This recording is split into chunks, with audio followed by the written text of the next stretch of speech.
Hey guys! Welcome back to Retzel Dicera Guitar Lesson. At ang topic natin ngayon ay how to play guitar. Game?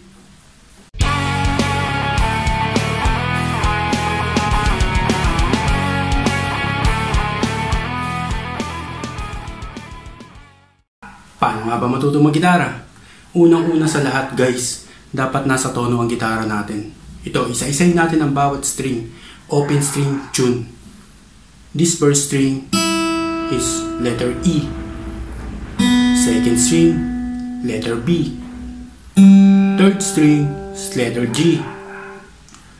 Fourth string is letter D. Fifth string is letter A. And sixth string, same siya nitong first string, letter E. Lower note and high note. Pag pinagsabay nyo sila, dapat same yan. So, sa ating mga beginner, iniisip natin paano natin matutunan, di ba? Meron naman tayong mga kakilala na pwedeng magtonon-ton na matagal na sila doon sa pagigitara, di ba? At meron din tayong option na bumili ng tuner. Ayan.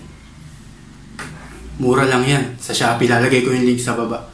At ito, kailangan may pick tayo para mas komportable yung pagigitara natin. Kasi kung hindi tayo magpipick, yung kuko natin na yan, mapupudpud yan, masakit.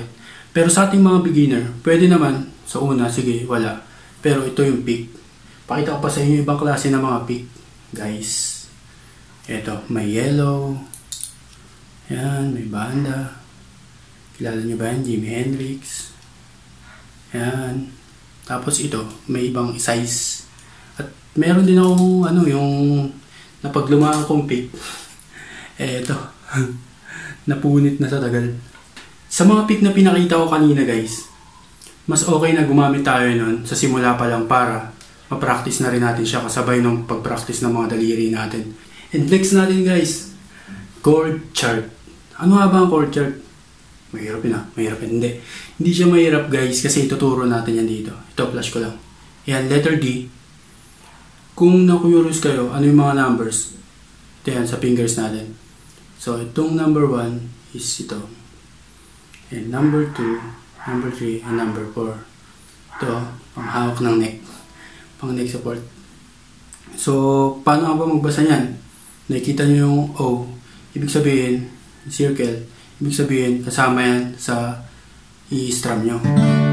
Letter D. So, paano ba yan? Open string.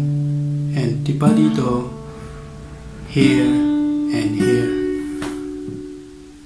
open string, and dito sa second fret, third, and second. Yan ang letter D guys. Next naman tayo, letter A. Yan, letter A. Same lang rin kung paano natin ginawa yun sa letter D. Pag may nakita kayong X, nga pala, hindi siya kasama sa pag-strum nyo. Yung iba, ginagawa nila, dead, parang ganyan, naka-dead string. And ito, sa letter A. Open string, and here, and here, and here. Ganyan siya. May mga iba, ganito yung paggamit nila purse.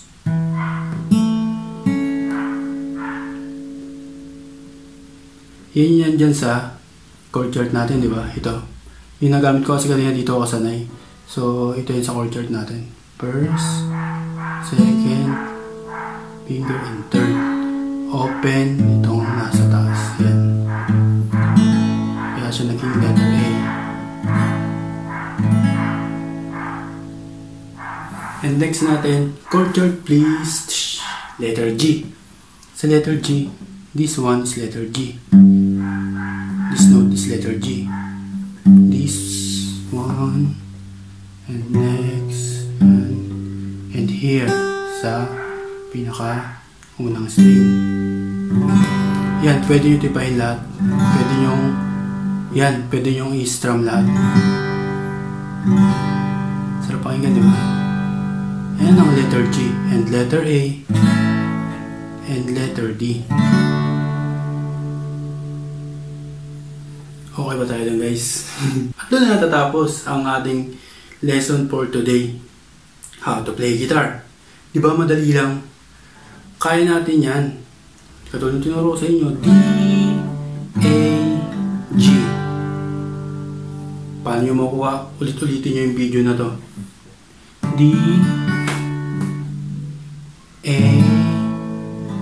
G. So, G. Yung nagamit ko, doon pala ako komportable. Meron kasing mga pang matagal na nagigitara na ginagamit na rin nila to sa G. So, ganito yun sa ating mga beginners. Yan.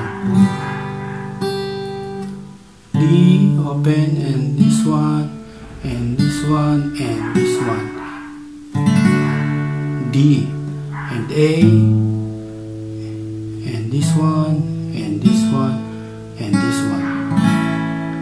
And G, this one, and this one, and this one. Madali yan guys. So papakita ko sa inyo isang kanta na galing sa Intro Boys. Ito yung tinatawag na Line to Heaven. Ganito lang chords niya. Kung tawagin na iba, daga. If I ever had a line to heaven, I swear I'll be there. If I ever had a line to heaven, I swear call you there tonight. Pagpasensya nyo na ang aking boses at ang lyrics. So yun, kita-kits ulit sa next video guys. At yun lang, huwag nyo kakalimutan na mag-subscribe sa ating channel para mas maraming makapanood nito. Mag-share tayo. At yun, mas maraming matuto, di ba? At guys, huwag nyo kakalimutan na mag-comment para sa mga request o suggestion nyo para mas gumanda pa yung video natin. At meron din pala akong mga guitar chords tutorial. So pwede rin kayo mag-request ng mga kanta na pwede kong ituro sa inyo para lahat tayo masaya, mag-gitara, mag-jamming kasama ang mga tropa. So dito na nagtatapos ang aking video. Maraming salamat sa pagsubaybay. Ako nga pala si Redsel Dicera. Mabuhay, enjoy!